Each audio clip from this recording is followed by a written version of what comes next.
Supreme court ने स्वराज अभियान की तरफ से दायर याचिका पर सुनवाई करते हुए हरियाणा समेत 10 राज्यों के मुख्य सचिवों को कोर्ट में तलब किया है।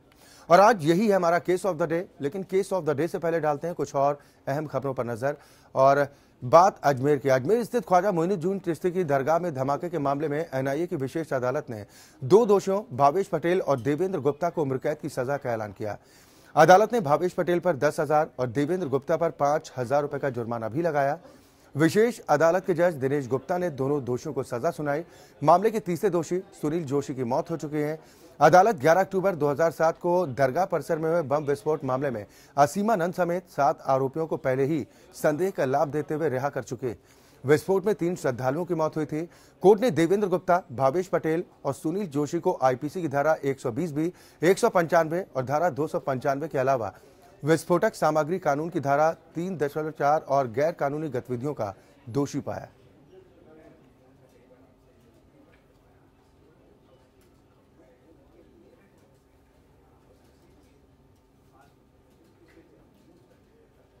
आज का फैसला जो कि बहुत समय से प्रतीक्षित था, ये आज अदालत ने फैसला देकर के उसका पटाक्षेप किया है और देवेंद्र कुमार गुप्ता उर्फ बाबी उर्फ रमेश और भावेश अरविंद भाई पटेल को दोषी मानते हुए उनको कन्विक्ट किया गया है दोनों को। और ये माना है कि अजमेर दरगाह में बम रखने के लिए इन्होंने विस्फोटक सामग्री का इंतजाम किया और बम इन्होंने प्लांट किया, जिसमें देवेंद्र गुप्ता ने भी पूरी तरह से मदद की और इस तरह से उनको उम्र की सजा आज न्यायालय ने दी है।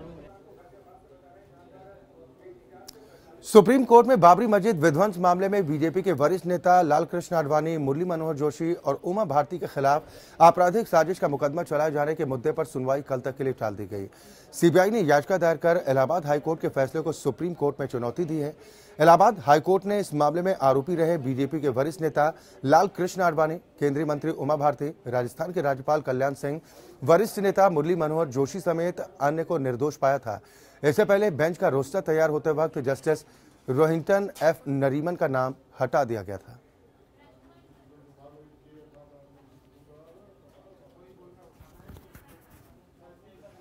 तो सीबीआई ने हाईकोर्ट के फैसले को चुनौती दी है। और क्या कुछ आज इस पूरे मामले में सुनवाई के दौरान हुआ है, इस पर ज्यादा बातचीत के लिए मैरी मिर्जी जुड़ गई हैं, इंडिया लीगल रिसर्च फाउंडेशन की सदस्य हैं। मैरी, कितनी मुश्किलें अब इन नेताओं की बढ़ सकती हैं?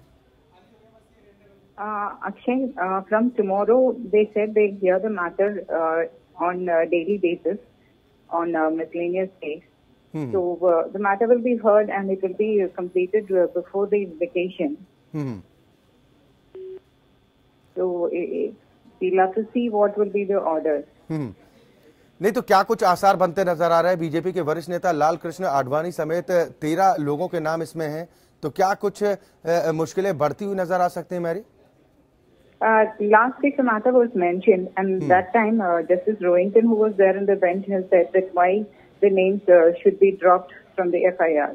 So today the bench was different. So Justice Ghosh said, since my brother judge who was there in the last occasion is not there, so we will not hear the matter today. I'll hear it from tomorrow when Justice Rohinton will be there.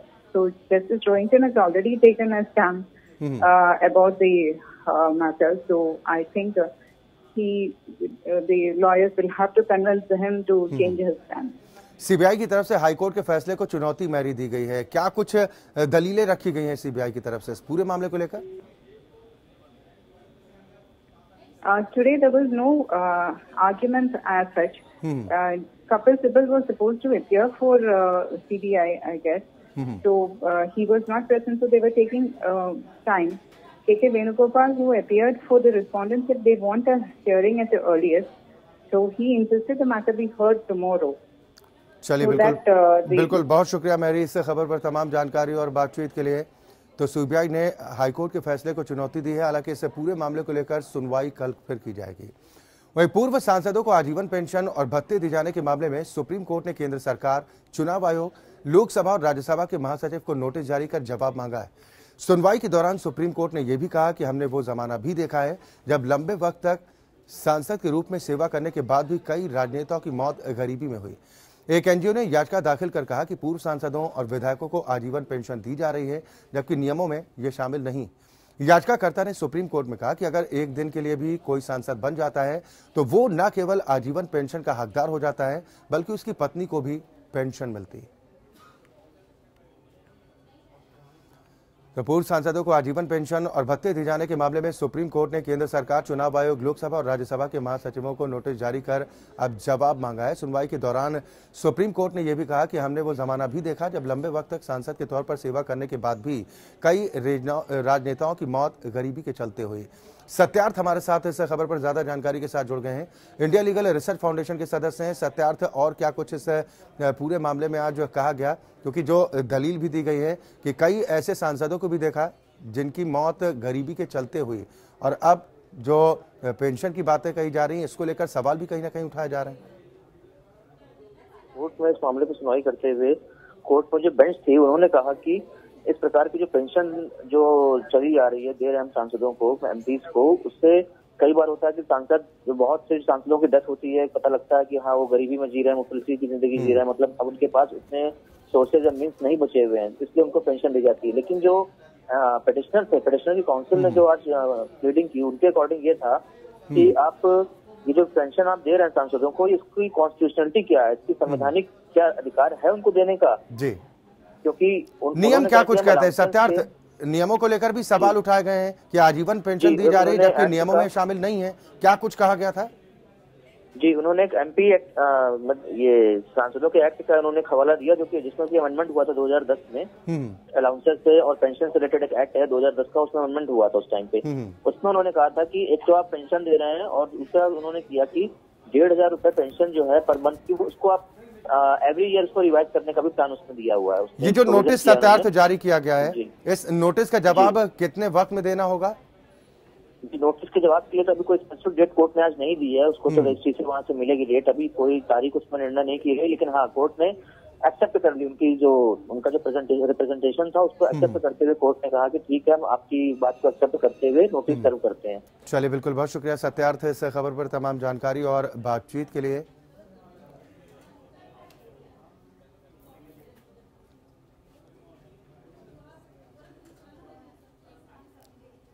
वहीं supreme court में senior advocate के पद पर नियुक्ति के मामले में अब बड़ी बेंच सुनवाई करेगी। इस मामले में दायर याचिका पर सुनवाई के दौरान आज जस्टिस रंजन गोगोई और जस्टिस नवीन सिन्हा की बेंच ने कहा कि याचिका के जरिए धारा 16(2) की संवैधानिकता को चुनौती दी गई है और सुप्रीम कोर्ट में सीनियर एडवोकेट की नियुक्ति के लिए दिशा निर्देश जारी करने की मांग की गई।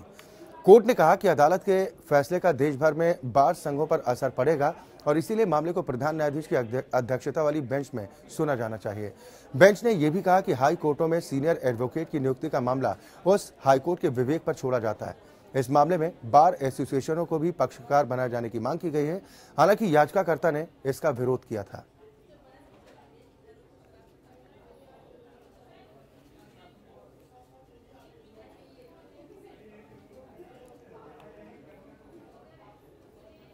उधर बीजेपी नेता नलिन कोहली उत्तर प्रदेश के एडवोकेट जनरल बन सकते हैं। नलिन कोहली वरिष्ठ अधिवक्ता नहीं है। उत्तर प्रदेश में विजय बहादुर सिंह के इस्तीफे के बाद एडवोकेट जनरल का पद खाली हुआ है।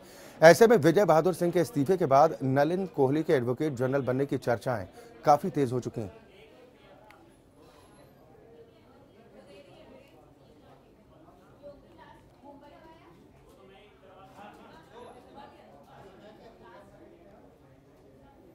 उधर पंजाब और हरियाणा हाईकोर्ट ने अपने फैसले में कहा कि विदेशी कोर्ट का आदेश भारतीय अदालत में चैलेंज हो सकता है। वकील सुखविंद्र नारा ने याचिकाकर्ता की तरफ से कहा कि याचिकाकर्ता सुभाष कुमार करनाल के रहने वाले हैं और भारतीय नागरिक हैं। उनकी शादी 2013 में स्वीटी बिंदल नाम की एक भारतीय लड़की के साथ हुई। शादी के बाद लड़की अपनी पढ़ाई पूरी करने के लिए ऑस्ट्रेलिया चले गए और वो भारत में ही रह गए, लेकिन 2016 में लड़की ने मेलबोर्न ऑस्ट्रेलिया की फेडरल सर्किट कोर्ट में तलाक की याचिका दायर कर दी, जिसे मंजूर करते हुए वहां की कोर्ट ने तलाक का आदेश पास कर दिया है, जिसके खिलाफ याचिकाकर्ता ने वहां की कोर्ट में कोई अपील नहीं की। कोर्ट के इस फैसले को हाईकोर्ट में चैलेंज करते हुए सुखविंद्र नारा ने यह दलील पेश की है कि विदेशी कोर्ट का फैसला अंतर्राष्ट्रीय कानून नियम, हिंदू विवाद नियम 1955 की धारा 13, सीपीसी की धारा 13 और 1965 की हैग कन्वेंशन के अनुरूप नहीं और ऐसे आदेश की कोई वैधता भी नहीं। इस पर हाईकोर्ट ने कहा कि विदेशी कोर्ट का आदेश भी भारतीय सिविल कोर्ट में दायर करके उसे चैलेंज किया जा सकता है।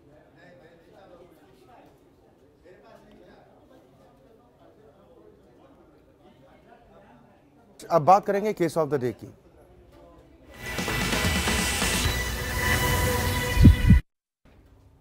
सुप्रीम कोर्ट ने राज्यों में सूखे की स्थिति पर दायर एक याचिका पर सुनवाई के दौरान हरियाणा समेत 10 राज्यों के मुख्य सचिवों को कोर्ट में तलब किया है।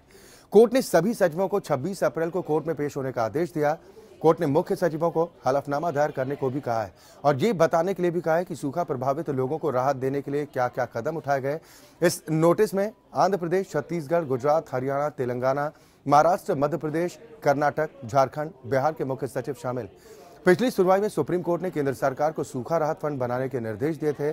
कोर्ट ने सरकार से यह भी कहा कि सूखे के हालात से निपटने के लिए सूखा राहत आपदा फंड बना जाना चाहिए। मामले की अगली सुनवाई अब 26 अप्रैल को होगी। सुप्रीम कोर्ट ने राज्यों में सूखे की स्थिति पर दायर एक याचिका पर सुनवाई के दौरान हरियाणा समेत 10 राज्यों के मुख्य सचिवों को कोर्ट में तलब किया है। विवेक हमारे संवाददाता इस खबर पर ज्यादा चर्चा और बातचीत के साथ जुड़ गए हैं। विवेक, और क्या कुछ इस नोटिस में जिक्र किया गया है? अब 26 अप्रैल को मौजूद तो रहना ही होगा माननीय अदालत के सामने, और साथ ही जो ये भी कहा गया कि आखिर सूखा राहत के नाम पर क्या कुछ काम किए गए, ये पूरा रिपोर्ट आंकड़ा देना होगा।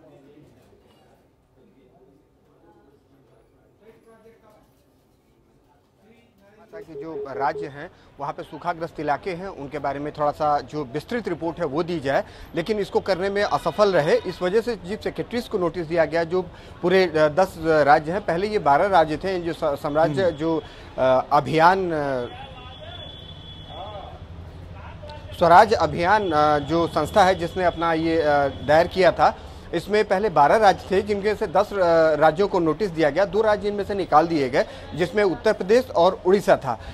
इसके अलावा जो 10 राज्य बचे उन 10 राज्यों को सुप्रीम कोर्ट ने कहा था कि वो अपने राज्य में जो सूखा ग्रसित है उनके डिटेल्स के बारे में बताएं कि वहां पे किस हद तक रिहेबिलिटेशन के काम हुए हैं और कितनी और ज़रूरत है। फिलहाल सुप्रीम कोर्ट में जब ये अपनी जो रिपोर्ट दाखिल करनी थी उसमें हरियाणा और बिहार, इन 2 राज्यों ने जो अपना डिक्लेरेशन दिया था वो प्रॉपर नहीं था, लेकिन गुजरात ने इस मामले में कुछ हद तक सही काम किया। उन्होंने ये कहा कि हमारे कुछ राज्य सूखाग्रस्त हैं, तो इस वजह से सुप्रीम कोर्ट ने साफ साफ इन 10 राज्यों को निर्देश दिए कि अभी तक जो आपने इसमें कार्रवाई की है सूखाग्रस्त इलाकों को लेकर और उन इलाकों में रहने वाले लोगों के लिए, तो उसकी प्रॉपर रिपोर्ट दें। उसके लिए 26 जो उसकी डेट दी गई है वो है। उसमें खास बात यह है कि इससे पहले भी कोर्ट ने कहा था कि जो इस मामले में जो ये इलाके हैं, इन इलाकों में जो लोग हैं उनको चाहे वो बीपीएल हो या बीपीएल के अलावा जो 2 लोग हों उनको प्रति व्यक्ति 5 किलोग्राम अनाज दिया जाना चाहिए। इसको भी सुनिश्चित किया जाना चाहिए। ये जो स्वराज अभियान एनजीओ है, इसका ये कहना था कि जो सूखाग्रस्त इलाके हैं, इन इलाकों में रहने वाले लोगों को रिहेबिलिटेशन जो प्रॉपर नहीं किया जा रहा है, इसी को लेकर उन्होंने सुप्रीम कोर्ट में याचिका लगाई थी। जी बिल्कुल विवेक, सुप्रीम कोर्ट ने केंद्र सरकार को सूखा राहत फंड बनाने के लिए निर्देशित भी किया था पिछली सुनवाई के दौरान। इसको लेकर भी आज कुछ टिप्पणी की गई है सर्वोच्च अदालत की तरफ से। जी बिल्कुल, जैसा मैंने आपको बताया कि कोर्ट ने ये पिछली बार ही बिहार को और गुजरात सरकार को ये फटकार लगाई थी और उन्होंने कहा था कि अभी तक आपने क्या किया इसके बारे में पूरी जानकारी दें। जो इसके अलावा जो और राज्य थे उन राज्यों को भी यही कहा गया था कि आप अभी तक रिहेबिलिटेशन के लिए और जो वहाँ के सूखाग्रस्त से पीड़ित लोग हैं उनके लिए आपने क्या किया है उसके प्रॉपर रिपोर्ट दीजिए। लेकिन जो उनकी तरफ से संतोषजनक जवाब नहीं मिल पाने की वजह से ही आज सुप्रीम कोर्ट ने जो ये 10 राज्य हैं उन 10 राज्यों के चीफ सेक्रेटरीज को नोटिस देके एक एफिडेविट देने को कहा है और 26 तारीख को कोर्ट में हाजिर रहने के लिए कहा है। चलिए, बिल्कुल, बहुत शुक्रिया विवेक इस खबर पर तमाम जानकारी और बातचीत के लिए। तो सूखा प्रभावित राज्यों को राहत देने से जुड़ा ये पूरा मामला जिसको लेकर सर्वोच्च अदालत की तरफ से अब नोटिस जारी किया गया है। 10 राज्यों के मुख्य सचिवों को अब 26 अप्रैल को माननीय सर्वोच्च अदालत के सामने हलफनामे के साथ पहुंचना होगा। वहीं इलाहाबाद हाईकोर्ट ने एयरफोर्स के नियंत्रण वाले इलाहाबाद के बमरौली एयरपोर्ट को अंतर्राष्ट्रीय स्तर के सिविल एयरपोर्ट टर्मिनल के तौर पर विकसित करने का आदेश दिया है।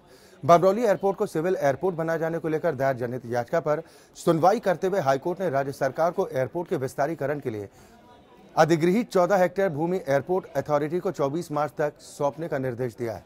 साथ ही 15 दिन में लीज डीड तैयार करने का आदेश भी दिया। हाईकोर्ट ने 31 मार्च तक MES को सभी निर्माण कार्य पूरे करने और 31 जुलाई तक ILS यानी कि इंस्ट्रूमेंट लैंडिंग सिस्टम लगाए जाने का निर्देश भी दिया। मामले की अगली सुनवाई अब 2 सप्ताह के बाद की जाएगी।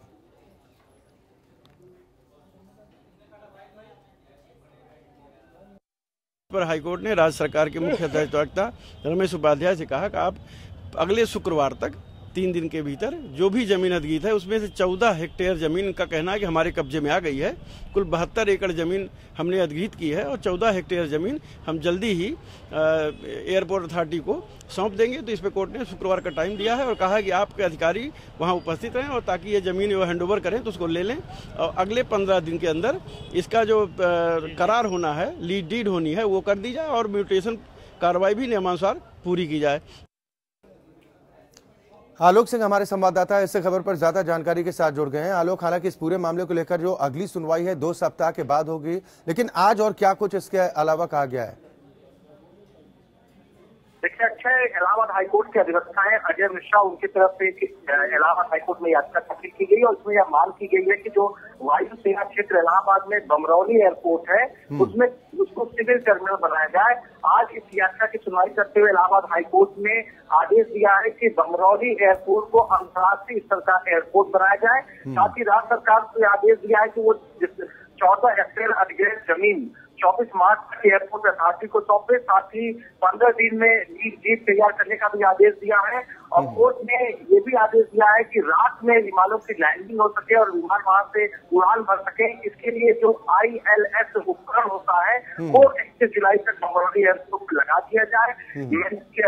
जो मिलिट्री इंजीनियरिंग सर्विसेज डिपार्टमेंट होता है उसको ये आदेश दिया है कि वो 31 मार्च तक सारा काम पूरा कर ले। तो ये बिल्कुल जिस तरीके से इलाहाबाद का एक महत्व है, संगम नगरी है, धर्म और आस्था की नगरी है, कई इंपॉर्टेंट विभाग यहाँ पर है, इलाहाबाद हाईकोर्ट है, बोर्ड ऑफ रेवेन्यू है, पुलिस मुख्यालय है और गंगा जमुना और विश्व सरस्वती की त्रिवेणी यहाँ पर है। तो ऐसे में इलाहाबाद हाईकोर्ट को लगता है कि यहाँ पर अंतर्राष्ट्रीय स्तर का हवाई अड्डा होना चाहिए और इसको लेकर अजय मिश्रा जो अधिवक्ता है उन्होंने याचिका दाखिल की थी। आज इलाहाबाद हाईकोर्ट ने उसको इंटरनेशनल एयरपोर्ट बनाने चलिए, बिल्कुल बिल्कुल, बहुत शुक्रिया आलोक इस खबर पर तमाम जानकारी और बातचीत के लिए।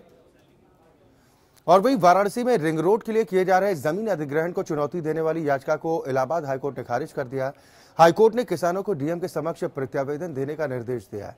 साथ ही कोर्ट ने 2013 के कानून के तहत मुआवजा देने का आदेश भी दिया है। 30 अक्टूबर 2002 को श्योपुर परगना के 22 गांव की 74.277 हेक्टेयर भूमि का अधिग्रहण किया गया था। मुआवजा न लेने वाले तमाम किसानों की ओर से अब याचिका दाखिल की गई थी।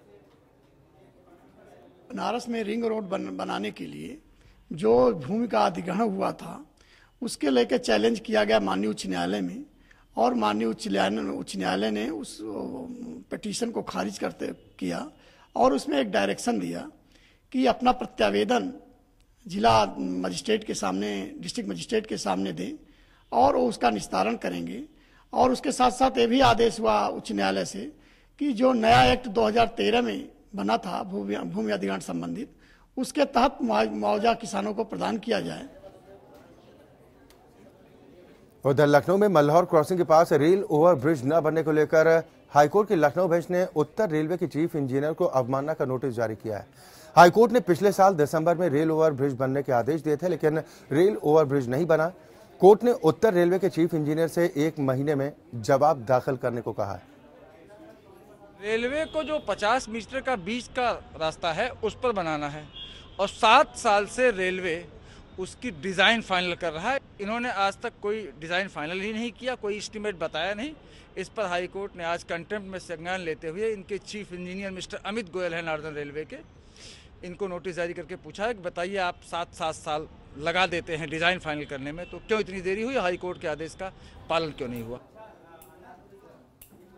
उधर बार काउंसिल के चुनाव में संशोधन के लिए हाईकोर्ट की लखनऊ बेंच में याचिका दाखिल हुई। इस याचिका में मांग की गई है कि सूबे को 25 मंडलों में बांटा जाए और सभी मंडलों से एक अधिवक्ता को निर्वाचित किया जाए। कोर्ट ने याचिका पर सुनवाई करते हुए याचिका अधिवक्ता मोतीलाल यादव से कहा कि वो इस बाबत बार काउंसिल ऑफ इंडिया में अपना पक्ष रखें। रहने वाला सीतापुर का है, लेकिन वो वोट मांगने जाता है गाजियाबाद, बनारस और इलाहाबाद। मेरा ये कहना था कोर्ट से कि ये 25 चुनाव क्षेत्र बना दिए जाएं और उस चुनाव क्षेत्र में वहाँ का वकील उतने ही चुनाव क्षेत्र में अपने चुनाव क्षेत्र में वोट मांगे जैसे सभासद और विधायक वोट मांगते हैं। तो इस पे कोर्ट ने कहा है कि रूल चूंकि बार काउंसिल ऑफ इंडिया बनाएगी तो इसलिए आप वहाँ बार काउंसिल ऑफ इंडिया में अप्रोच करें और बार काउंसिल ऑफ इंडिया इस पे निर्णय लें। और इसी के साथ हमारी खास पेशकश में आज के लिए बस इतना ही।